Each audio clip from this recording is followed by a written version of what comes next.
all about and promoting inclusion. So we're working with D75 schools, gen ed schools, and so all the students, no matter their disability or various abilities, whether it be mental or physical, they're still able to make a mark. And each one is not cookie cutter, so each one is different. I mean, Staten Island is pre-K through to fifth grade, and so we wanted to do something that really related to the younger audience, that showed inclusivity, that showed collaboration with one image. And so every student, teacher, crossing guard, security guard, they all did a handprint.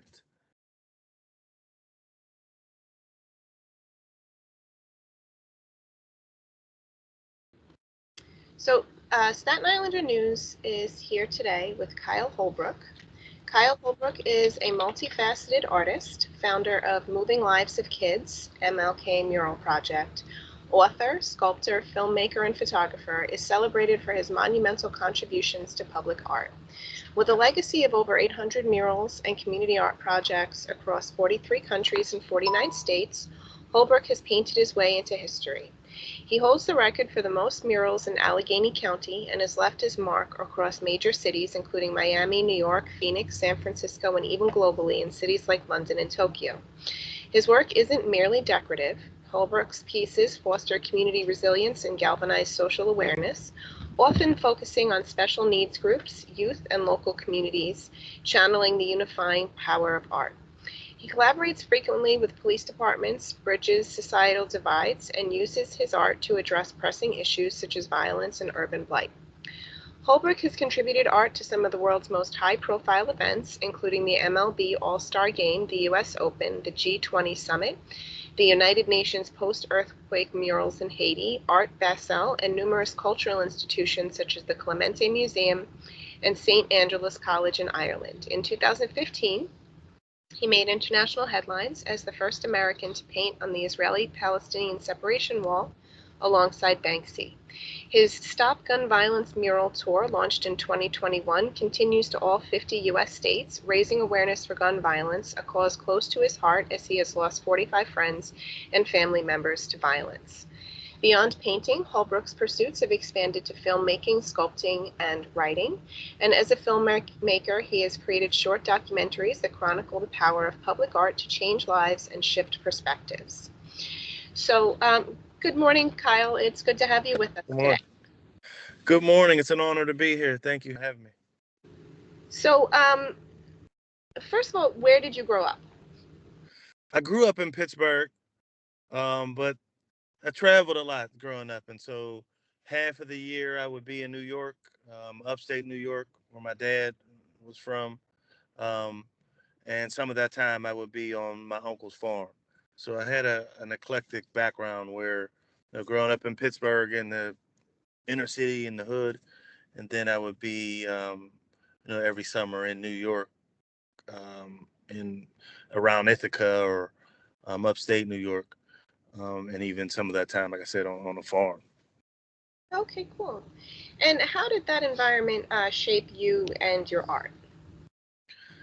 Well, I mean, I think your environment always shapes, um, your art, the things around you, the things you see. And I was, blessed. I say, the opportunity to travel, as both my parents were teachers, and so they encouraged my education and art aspirations. There were some museums, in Pittsburgh I would go to, um, but I traveled and not only to between New York and Pennsylvania growing up, but also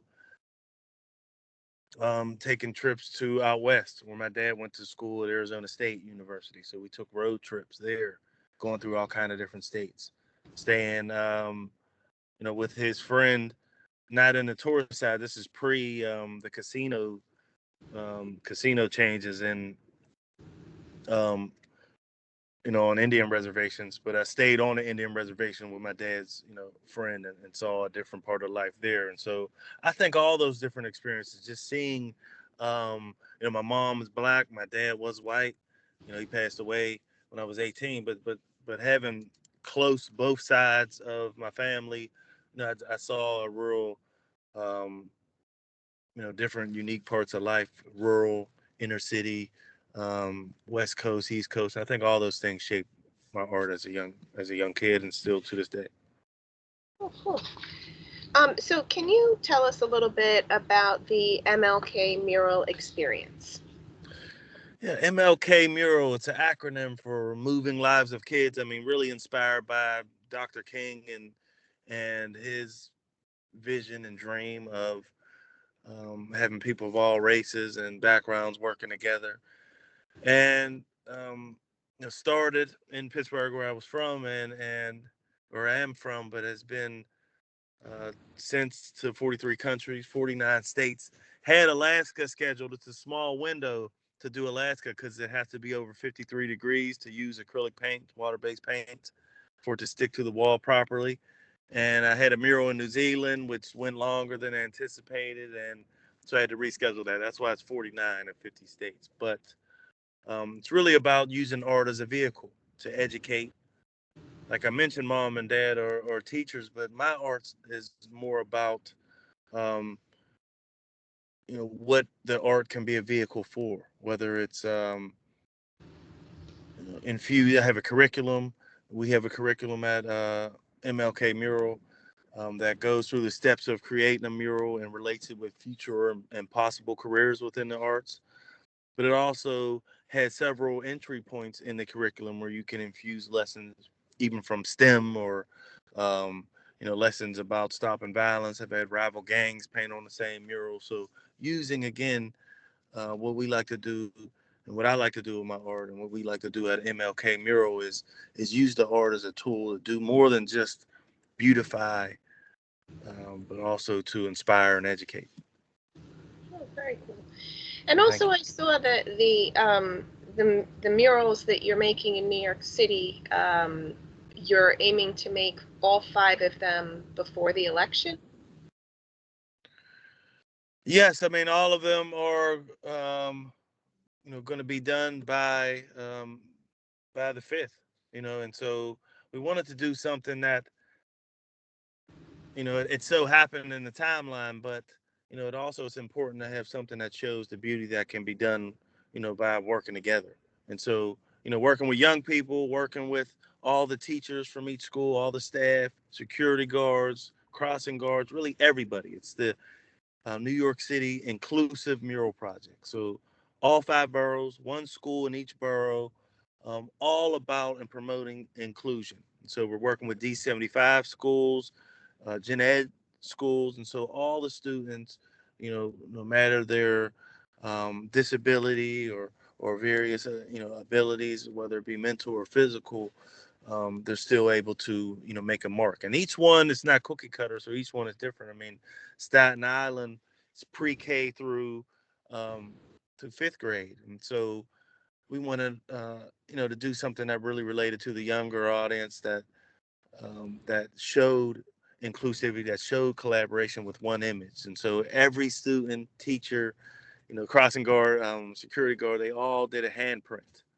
Um, and then in Brooklyn, everyone wrote a name. In Manhattan, it was older young people. They're all high school age. It's a college prep school, and so they all wrote inspirational quotes. And so each one is different. It has its unique, not only in design but also in the process. Oh, cool. And can you tell us about your work with the Paris Olympics? And that's the one that just happened.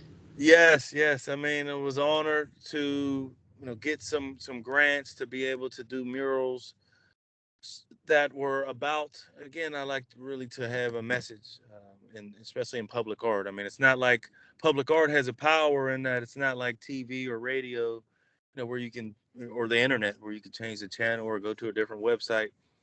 When you do something public, it's visible for everybody to see, whether they like it or not. So on their way to work, on driving, walking, biking, on the bus, on public transportation, whatever. Um, the public art is there.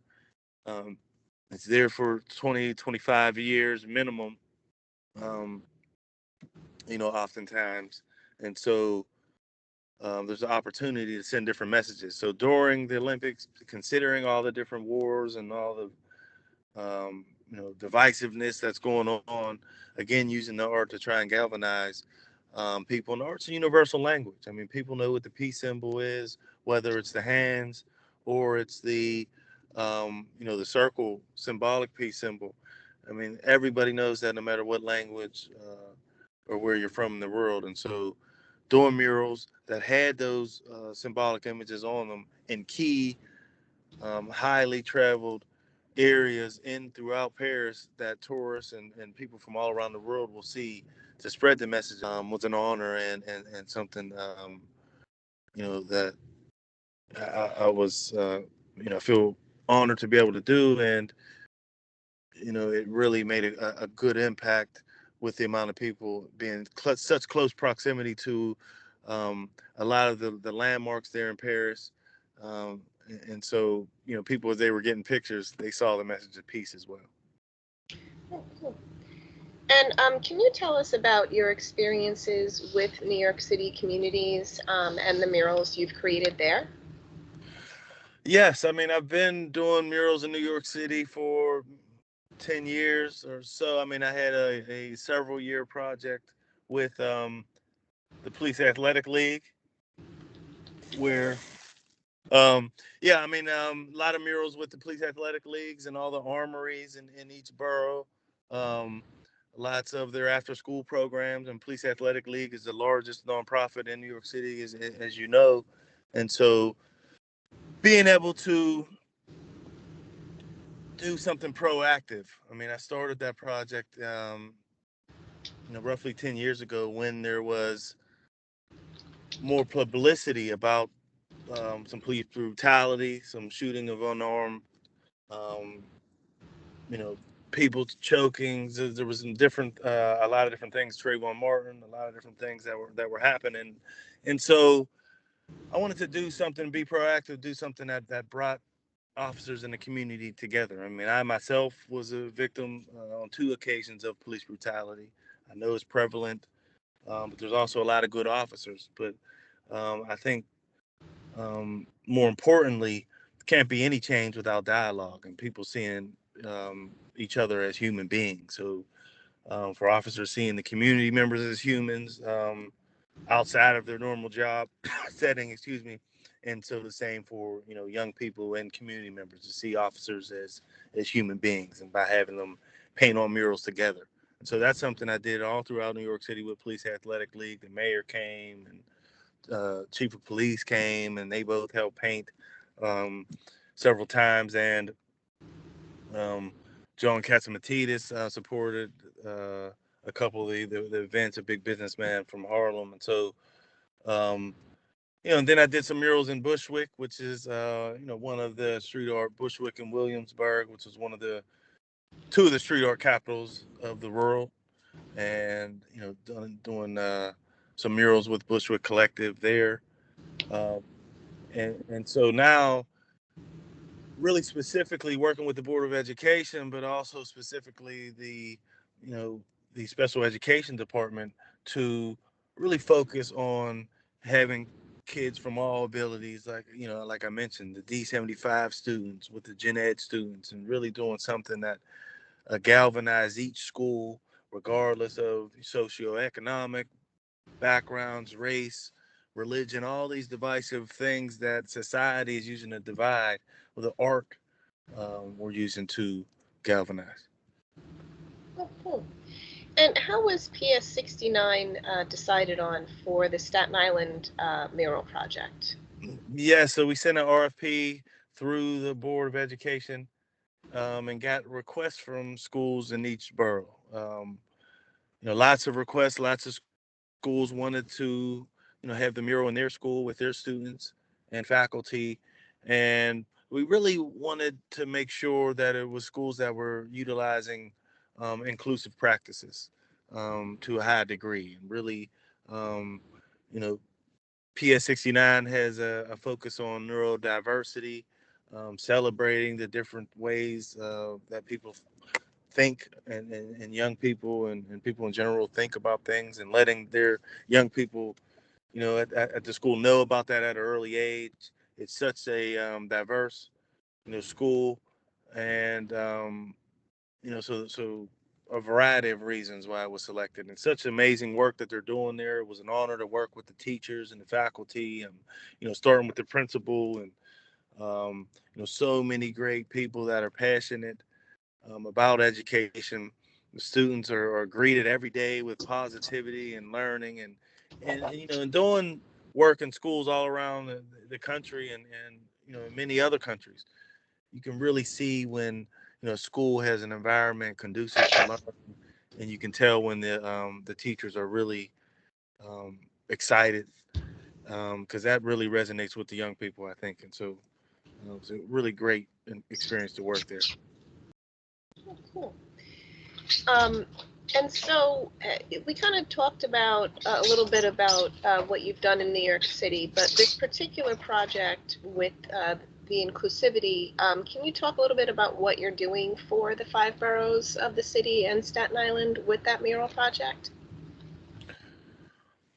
Yes, I mean, so it's a large mural at each. There's one school in each borough, and then the location for the mural in each school is selected by the school. So we wanted high visible areas, something that the school and people that go to the school will see every day. The students and faculty, but also for parents and people outside of the school to see them. So some of the murals are inside and some are outside. Um, One is even on canvases here in Queens, where it's going to be in the lunchroom where the whole school can see it. But then they want to have the ability, just in case 10 years down the line or whatever it may be, they move or get renovated, that the mural can still have its place within the school forever. So, um, they're going to be permanent. They're all highly visible and really evident when looking at them that they're all about inclusion. And so PS 69 has their dolphin, which is their school mascot, which all the kids know automatically. Um, the dolphin means their school, so it's kind of representing of themselves. And so to have that dolphin reading, but also creating and doing some art. There's a canvas in front of them. We wanted to make it child friendly. Has all the handprints where you can see, if you didn't know, whether it be 5, 10 years from now, you still see all these handprints and understand this was a lot of handprints. Then it says that it's created by all the students and teachers, on it. So that it's going to showcase, how it was created in an inclusive fashion, but by the dolphin also writing, um, celebrate uh, neurodiversity, or excuse me, embrace neurodiversity. Really makes a statement about inclusion. Cool. So, how is the theme of inclusion kind of expressed in the murals for this project? So you said everybody participates, everybody's handprints are on there. Um, Yes. okay. Yeah. Is Yeah. there, Well, oh, sorry. go ahead. Let me cut you off. Sorry. Well, yeah. I mean, it's expressed. I think everybody's handprints, and like I said, those are the ways that um, the process is inclusive, and it's evident that the process is inclusive by having those different messages or handprints or quotes, like there is in Manhattan. But um, I think also the imagery. Each mural is different. They all, some are less abstract. Some are like Manhattan shows a group of kids from different races, body types, um, walking together on a path to their future. They're all older high school students. But PS 69 says embrace neurodiversity. So it says that inclusion is embracing the different neurodiversity. A lot of times people don't know what that is, so it encourages people to look that up. But that's the different ways that people think and use their mind. Uh, and so it has the word diversity in there. It has some clues. context can provide some context clues that it's about diversity and inclusion, which are two words that are synonymous oftentimes. And so, in the imagery, in the actual process, but then in when looking at the aesthetics of the mural, you see that the process is evident, and in that process, it's evident that that process was creative, collaboratively. Thus, again, giving that message of inclusion. Oh, cool. So, is there anything else that you would like to add today? No, just real honor to speak with you. Thank you for covering these a story like this where it's involving the young people working together. And I apologize for the technical difficulties. It's okay. Yeah, thank you so much. We really appreciate your being on with us. We do a lot of stuff with education. Like, I don't know if you saw NYC Kids Rise. We have a Yes, video on them and the Flag Award and stuff like that. So we do focus a lot on education. But it was really great meeting with you today. And, likewise. you know, um, definitely appreciate what you're doing for the community. Well, thank you so much for saying that. And you see that's why we have the book there, with the dolphin, because reading and writing, your art form is something I respect a great deal. And so thank you for what you do as well. Thank you so much.